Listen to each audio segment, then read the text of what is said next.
नए telecom bill में दूरसंचार नियामक ट्राई के कुछ अधिकारों पर चली कैंची को लेकर नियामक की तरफ से जताई गई आपत्ति के बाद दूरसंचार विभाग ने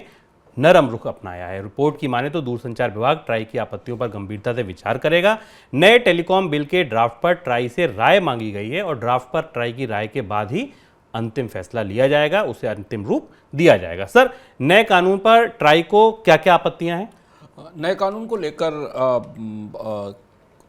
केवल ट्राई ही नहीं, आईएनबी मिनिस्ट्री भी और डीओटी के बीच में कई सारे खींचतान चल रही है। काफ़ी समय के बाद भारत के टेलीकॉम कानून में बदलाव हो रहा है और भारत का दूरसंचार नियामक अधिकरण मान रहा है कि इसमें कुछ प्रावधान ऐसे हैं जिसके बाद दरें तय करने के मामले में जो स्वायत्तता मिली है टेलीकॉम रेगुलेटरी अथॉरिटी को, वो वापस दूरसंचार विभाग के पास पहुँच जाएगी। हमें याद रखना होगा कि भारत के दूरसंचार सुधारों में दूरसंचार नियामक अधिकरण का गठन सबसे महत्वपूर्ण पहलू था और उसके बाद ही दूरसंचार विभाग का एज एन ऑपरेटर और एज एन रेगुलेटर कार्य अलग अलग हुआ था। और जो रेगुलेटरी पावर थे, टैरिफ तय करना, लाइसेंस जारी करने की प्रक्रियाएं तय करना, लेवल प्लेइंग फील्ड बहाल करना, ये सारे काम दूरसंचार नियामक अधिकरण को दिए गए थे और उसके बाद ही भारत में दूरसंचार क्षेत्र का निजीकरण शुरू हुआ था। अब जो नया बिल आया है उसमें कुछ ऐसे प्रावधान हैं जिसमें टैरिफ तय करने के अधिकार और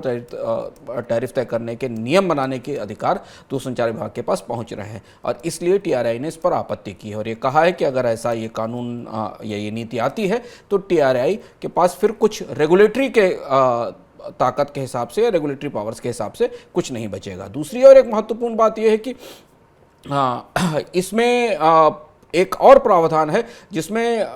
अगर टीआरआई अपनी तरफ से टैरिफ तय भी कर देता है तो उसके बाद भी दूरसंचार विभाग को एक ओवरराइडिंग पावर देने की बात कही गई है, यानी वो उन दरों को बदल सकता है या उनके ऊपर नई दरें लागू करा सकता है। और इसलिए ये एक बड़ा विवाद है नियामक और लाइसेंसर के बीच में। दूरसंचार विभाग लाइसेंसर है जो लाइसेंस देता है, नियामक और जबकि नियामक उसको रेगुलेट करता है। ये मामला शायद प्रधानमंत्री कार्यालय के सामने जाएगा और वहां जाकर इस पर फैसला होगा, लेकिन इस बात की संभावना है कि शायद टीआरआई की आपत्ति पर यह प्रावधान हटा दिया जाए।